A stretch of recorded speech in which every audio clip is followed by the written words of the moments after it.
सर्वेभ्यो नमः। देववाणी संस्कृतं यूट्यूब चलदृश्यं प्रति भवतां भवतीनांच हार्दं स्वागतम्। मित्रों,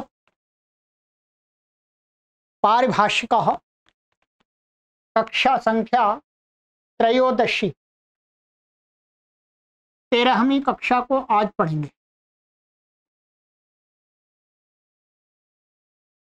ठीक है, हमारी 9 परिभाषाएं अभी तक हमने पढ़ ली हैं। आज आगे पढ़ना आरंभ करेंगे। यदि आपने पीछे की परिभाषाएं नहीं पढ़ी हैं तो क्रम से पहले पढ़ के आइएगा। प्लेलिस्ट हमने बना दिया पारिभाषिकः नाम से, उस पर क्लिक करेंगे तो सभी वीडियो आपको क्रम से प्राप्त हो जाएंगे। क्योंकि शास्त्रीय कक्षा है, क्रमानुसार पढ़ने पर ही ठीक ठीक समझ में आ सकती है, अन्यथा नहीं आएगी।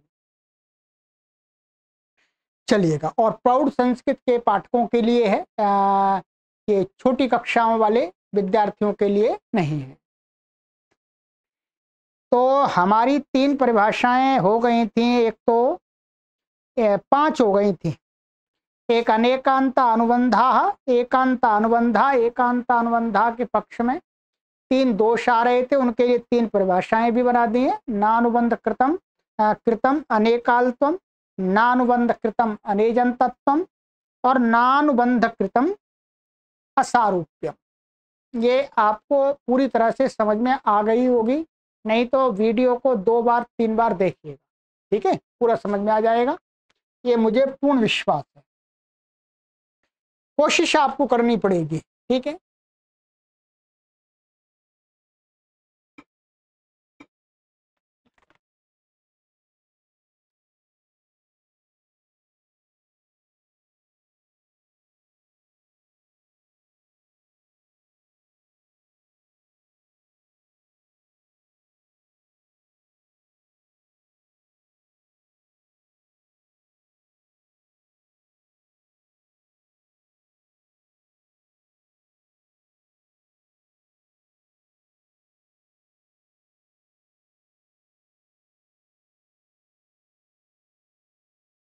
ये हो गई थी कृत्रिमा, कृत्रिमयोः कृत्रिमे कार्य संप्रत्यय है, ये भी हमने कर ली थी, ये 9वीं थी अभी। ठीक है, अब इस परिभाषा में ये बता दिया था कि शास्त्र के अंदर कृत्रिम और अकृत्रिम दोनों की संभावना हो रही हो तो उसमें क्या है, कृत्रिम में कार्य करना चाहिए। ठीक है, अब कृत्रिम का ग्रहण करने पर कुछ दोष आते, दोष निवारण के लिए आगे की परिभाषा बता रहे हैं। आइएगा समझते हैं गुरुजी के शब्दों में। अथई तद विचार्यते, अथ माने अब आगे, एतद माने यह, विचार्यते विचार किया जाता है। इह व्याकरणेस्याम पूर्वोक्तायाम कृत्रिमायाम परिभाषायाम सत्याम ही तत्र तो दोष एव स्यात् यत्र कृत्रिमया संज्ञया न किंचित प्रार्थ्यते। यहाँ तक आगे चलते हैं अभी। हाँ, यथा कर्तरी कर्म व्यतिहारे इति। यह माने इस व्याकरण शास्त्र में पूर्वोक्त परिभाषा के होने पर, पूर्वोक्त माने ये वाली कृत्रिमा कृत्रिमयोः कृत्रिमे कार्य संप्रत्यय, इस परिभाषा के होने पर कहते हैं तत्र तु दोषः एव स्यात्। यदि उसी को मान लेंगे फिर दोष आएगा। यत्र कृत्रिमया, जहां, कहां दोष आएगा, कहते हैं यत्र, जहां पर कृत्रिमया संज्ञया न किंचित प्रार्थ्यते, कृत्रिम संज्ञा के द्वारा कुछ भी प्रार्थ्यते माने कुछ भी कार्य करने के लिए नहीं कहा जा रहा, कहा जाता है वहां। जैसे यथा कर्तरी कर्म व्यतिहारे, ये सूत्र है, ये सूत्र का अर्थ वहीं मैं आपको पढ़ के बता देता हूं। ठीक है, इसलिए आपको बिल्कुल डाउट भी ना हो। 1-3-14 ये कहता है कि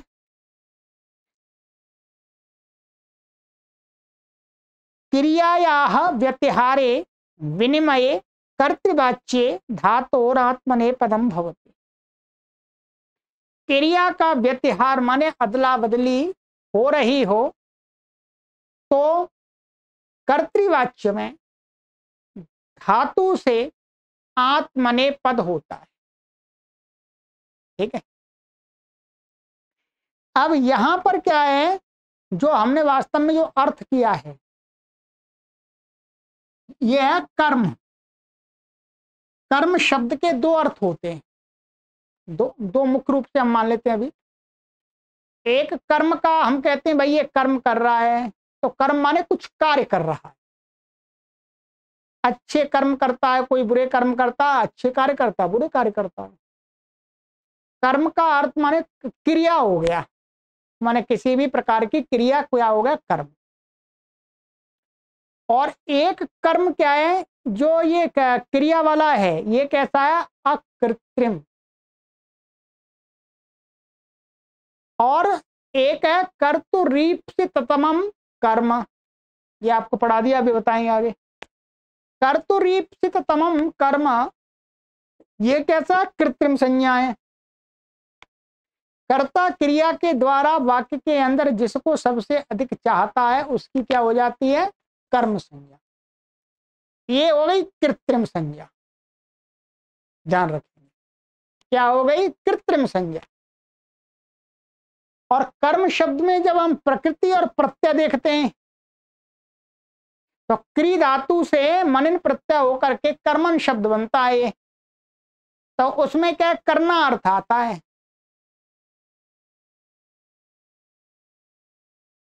तो कर्म शब्द कृत्रिम भी है, अकृत्रिम भी है।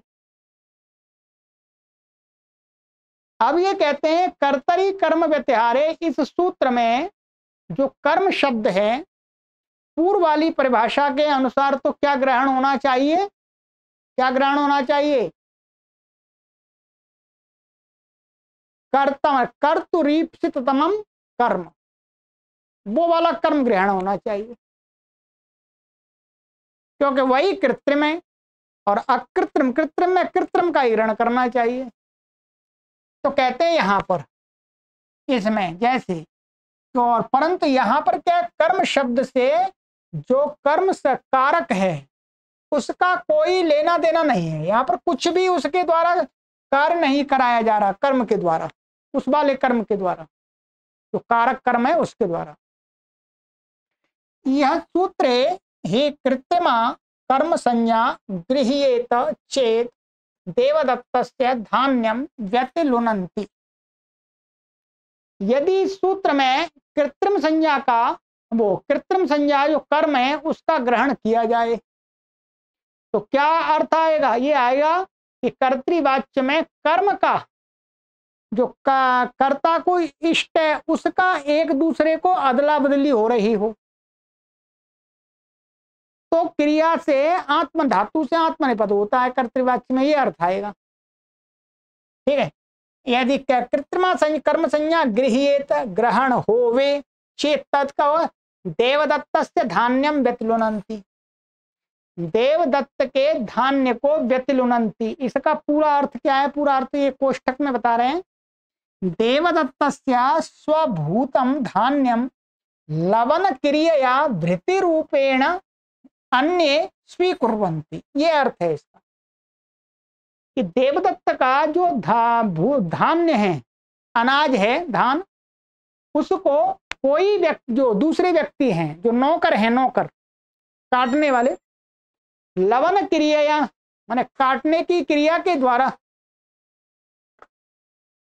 वृत्ति रूपेण, वृत्ति माने सेवा के रूप में, ठीक है, तो सेवा के रूप में तो ये हो गया। इत्यत्र कर्तुरीप्सिततमस्य धान्य रूप कर्मणो व्यतिहारार्थकस्य विद्यमानत्वात् आत्मनेपदेन भवितव्यम् तच्च नेष्यते परस्मै पदमेव तु इष्यते। क्या कहते हैं यहां पर देखिएगा, इस वाक्य का क्या अर्थ है? देवदत्तस्य धान्यम व्यतिलुनन्ति का अर्थ है कि देवदत्त जो नौकर हैं, काटने वाले लोग, वो देवदत्त के धान्य को उसकी पहले काटते हैं, फिर उसके धान्य को अपना हिस्सा ले जाते हैं, उसमें से जितना भी बनता है। ये क्या हो गया? जो कर्म क्या है? ये धान्य, इसका क्या हो रहा है? व्यतिहार हो रहा है। व्यतिहार माने एक दूसरे को हो रहा है, माने देवदत्त का धान्य लवन क्रिया नौकर करते हैं, धान्य को उधर चला जाता है और उसको मिल जाता है बाकी धान्य लवन क्रिया के द्वारा।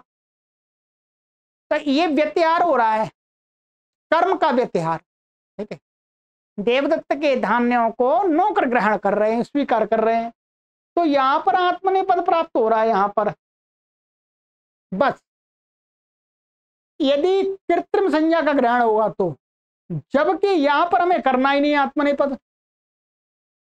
कहते हैं इत्यत्र कर्तुरीप्सित तमस्य धान्य रूप कर्मणा, मन ये क्या है?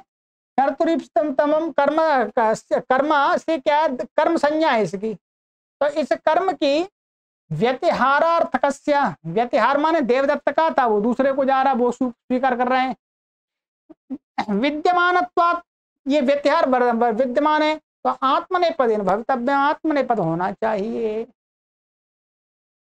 तच्च न इष्यते, परंतु ये इष्ट नहीं है।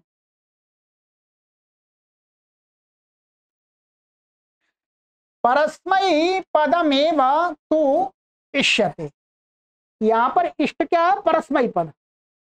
ये परस्मै पद इष्ट है, जो किया गया है व्यतिलुनन्ति, ऐसे तो किया गया परस्मै पद। तस्मात् एवं विधेषु प्रसंगेषु दोषान अपाकर्तुम भवत्येषा ज्ञापक सिद्धा परिभाषा। इसलिए इस प्रकार के प्रसंगों में दोषों को दोषान अपाकर्तुम माने हटाने के लिए भवती एषा ज्ञापक सिद्धा परिभाषा, ये ज्ञापक सिद्ध परिभाषा दे रहे। ठीक है, आइएगा कौन सी है? 10वीं परिभाषा है, उभाया गाति रिहा भावती। इहा माने इस शास्त्र में उभय गति भावती माने दोनों गतियां होती हैं, अर्थात कृत्रिम का भी ग्रहण होता है और अकृत्रिम का भी ग्रहण होता है। ठीक है, किसी भी उस परिभाषा की अति प्रसक्ति नहीं हो सकती। इष्ट सिद्धि के लिए परिभाषाएं बनाई गई हैं, उनसे भी किसी कारण से दोष बन जाए तो बेकार है। तो इसलिए ये परिभाषा ये बताती है, इस प्रकार की परिभाषा की किसी भी परिभाषा की अति प्रसक्ति नहीं होती है। महाभाष्य में ये प्रथम अध्याय के प्रथम पाद के 23वें सूत्र पर आई है, यह बहुगण बतुरत संख्या।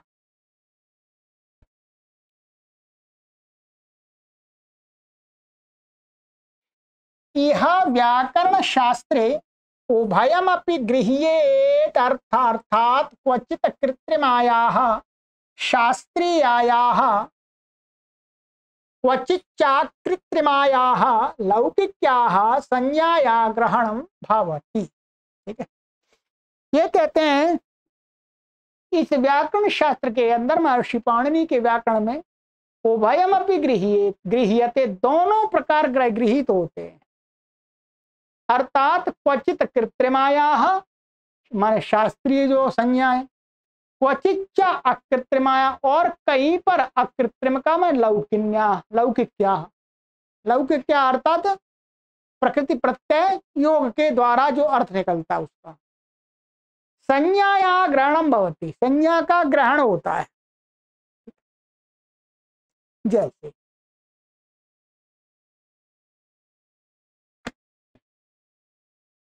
अब इसका ये बात कैसे पता लगी, तो यहां पर बताते हैं कथम जायते शेति, माने कथम जायते अस्ति एषा इति। ये कैसे पता लगता है कि ये परिभाषा है? कहते हैं संख्याया अतिशदंतायाः कन इत्यत्र अतिशदंतायाः इति निषेधेन। ये सूत्र है हमारा 5वें अध्याय के प्रथम पाद का 22वां सूत्र हमने पढ़ा था। ये क्या है, संख्यावाची जो शब्द हैं उनसे क्या करता है, वहां कृतादि अर्थों में क्या करता है, कन प्रत्यय करता है।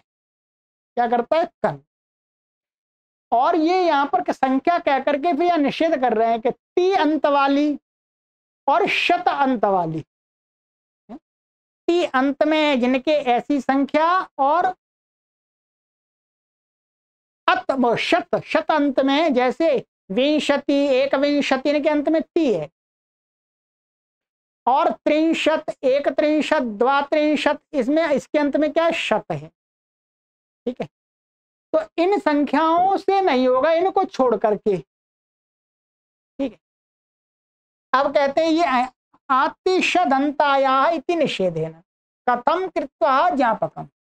भाई इसमें ज्ञापक क्या है बताओ, किस प्रकार से ज्ञापक कर दिया। तो कहते हैं कृत्रिमा तो खलु संख्या संज्ञा विहितात्र बहुगण वतुड़ति संख्या।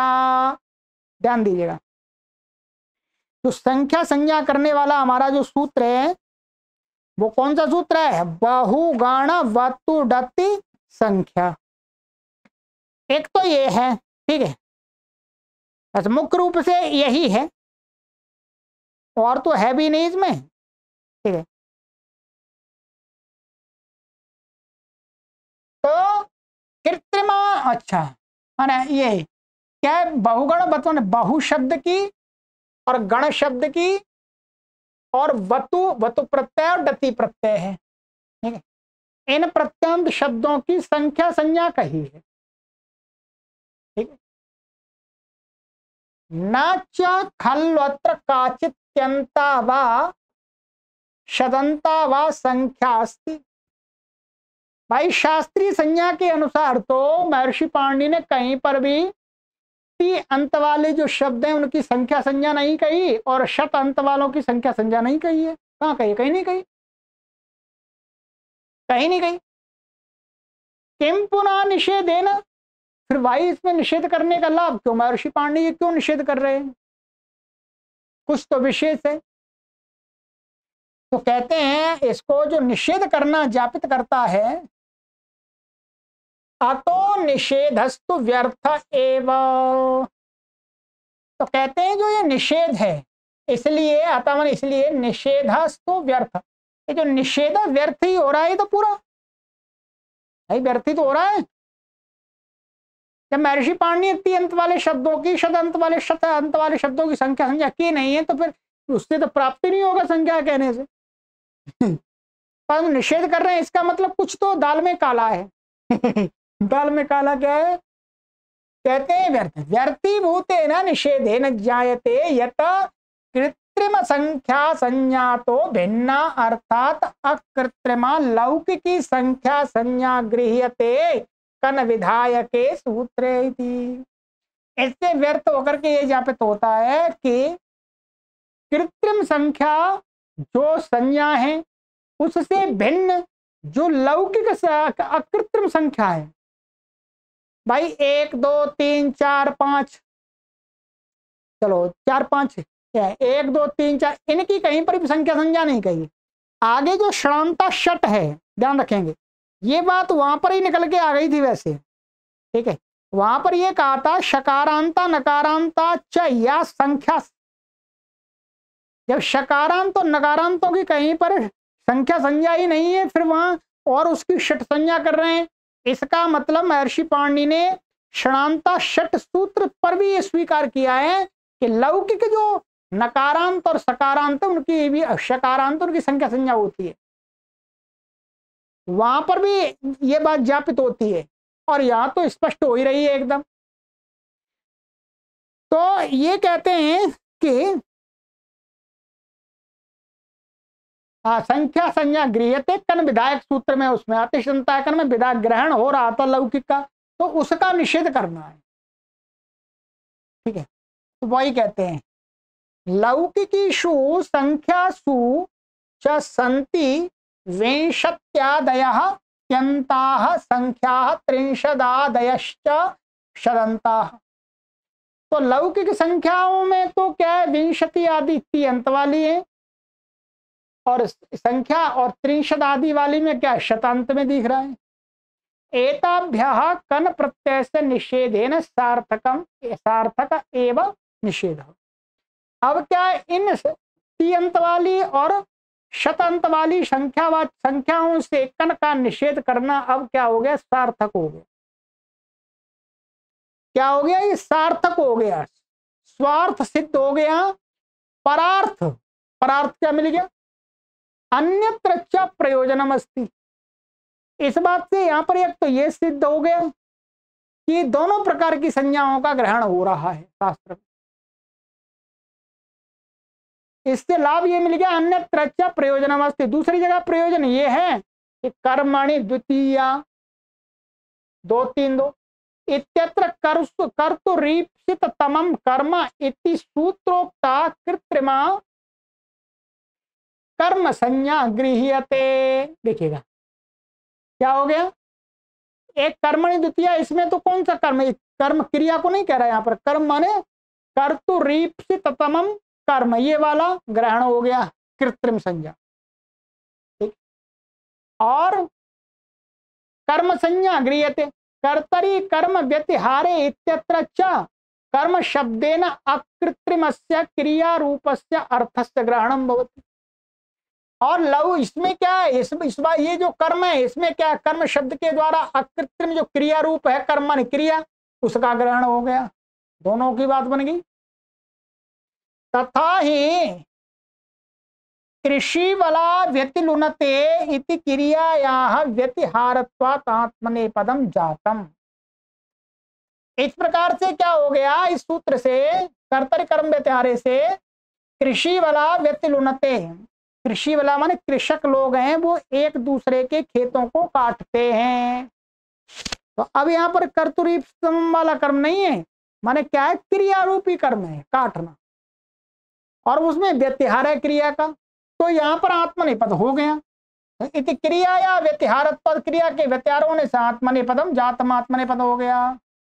अतच देवदत्तस्य धान्यम व्यतिलुनन्ति इत्यत्र कृत्रिम कर्मणोः व्यतिहार रूपत्वात् शेषात् कर्तरि इति परस्मै पदम अभूत।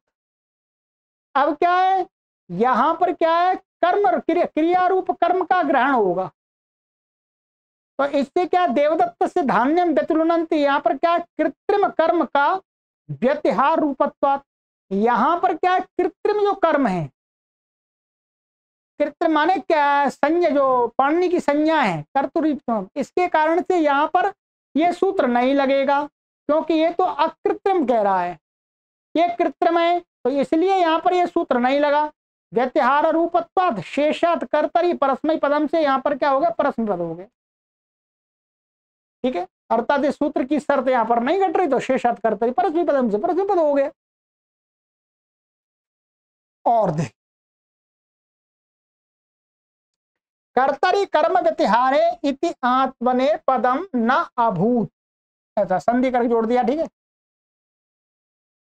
क्या कहते हैं, यहाँ पर कर्तरि कर्म व्यतिहारे से आत्मने पदम न अभूत, माने आत्मने पद नहीं हुआ, ऐसा है। आत्मने पदम, और ये न और अभूत मिला दिया का सवर्ण दीर्घ, और यहाँ पर क्या हो गया, अनुस्वार से यही पर सवर्ण बा पदांत से विकल्प से पर सवर्ण हो गया,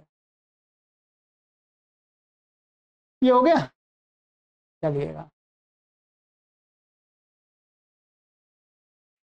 अन्यत्रापि कर्तृकरणयोः तृतीया इति करण शब्देन साधकतमं करणम् इति सूत्र प्रयोक्तायाः करण संज्ञाया ग्रहणात् रथेन गच्छति इत्यत्र तृतीया विभक्तिर्जाता। अथ च शब्द वैरकलहाभ्र कर्णमेघेभ्यः करणे इत्यत्र करण शब्देन अकृत्रिमस्य क्रिया रूपस्य अर्थस्य ग्रहणात् शब्दं करोति शब्दायते इत्यादौ करोत्यर्थे क्यं प्रत्ययः सिद्धौ भवति। एवं आदि अनेकं प्रयोजनम अस्ति।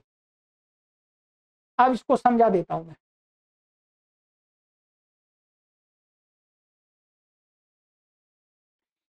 इसी प्रकार से अन्यत्र क्या, और इसी प्रकार से कर्तृकर्ण जो तृतीय, यहाँ पर कर्ण शब्द पड़ा हुआ है, तो कर्ण शब्द से क्या हो, साधकतमम कर्णम, माने कर्ण से यहाँ पर कृत्रिम संज्ञा ले ली। तो इति सूत्रो सूत्र प्रोक्ताया कर्ण संज्ञाया ग्रहणात्, या क्या हो गई, कृत्रिम संज्ञा का ग्रहण हो गया। तो रथेन गच्छति, यहाँ पर इसमें रथेन में तृतीया हो गई, तृतीय तृतीया व्यक्ति जाता। आगे कहते हैं ये तो कृत्रिम संज्ञा हो गया। अथचा, और इसी प्रकार से शब्द बैर कलह इत्य सूत्र है, एक कर्ण पड़ा हुआ है। इत्यत्र कर्ण शब्दे न अकृत्रिमस्य क्रिया रूपस्य, यहां कर्ण शब्द का अर्थ है करना। क्या है, करना। क्रिया अकृत्रिम क्रिया रूप अर्थ से ग्रहण होने से यहाँ पर क्या, शब्दम करोति, क्या कर्ण माने करना, तो शब्दम करोति थी शब्दायते, इससे क्या हो गया, करोति अर्थ में क्यन प्रत्यय हो गया। ये यहाँ कोई तृतीय वो कर्ण, वो तो साधकतम कर्ण वाला तो नहीं है। सिद्धो भवति इति एवं आद्यनेकम प्रयोजनम अस्ति, इसी प्रकार से और भी अनेक प्रयोजन सिद्ध हो जाते हैं। ठीक है, अब आपको ये समझ में आ गया कि कृत्रिमा कृत्रिमयोः कृत्रिमे कार्य संप्रत्यय परंतु उभय गति रिह भवति। ठीक है, दोनों प्रकार की संज्ञाओं का महर्षि पाणिनि ने अपने शास्त्र में बताया है, पढ़ाया है, कार्य कराया है, स्वीकार किया। बस ये परिभाषा दोनों यही कहती है। चलिएगा, ये हो गया। अब आगे की परिभाषा आ रही है। आगे की परिभाषा बड़ी परिभाषा है तो एक ही, आज की कक्षा में किसी भी हालत में ये होगी नहीं, और आधा पढ़ाने से कोई आधे से कम पढ़ी जाएगी, उसका कोई लाभ नहीं, तो फिर अगली कक्षा में मुझे समझानी पड़ेगी। तो इसलिए आज की ये कक्षा छोटी बनेगी, ठीक है, कोई बात नहीं। परंतु अब आज की कक्षा में तो आगे की परिभाषा नहीं, क्योंकि बड़ी परिभाषा है, इसको समझाने में समय लगेगा, समय लगेगा, और है भी बड़ी बड़ी परिभाषा है। तो इस परिभाषा को हम पढ़ेंगे अगली कक्षा में। कार्यामानुभावन ही कार्य निमित्तत्वेन नाश्रीयते। एक बार इसका पहले पढ़िएगा, समझने का प्रयास कीजिएगा, तो और अच्छी समझ में आएगी। सबको पीडीएफ शेयर कर दिए जो अभी लाइव हमारी कक्षा में पढ़ रहे हैं, तो पहले एक बार सभी परिभाषाओं को देख लिया करें पढ़ने से पहले, तो अच्छे प्रकार से समझ में आएगा। ठीक है, चलिए, सर्वेभ्यो नमः।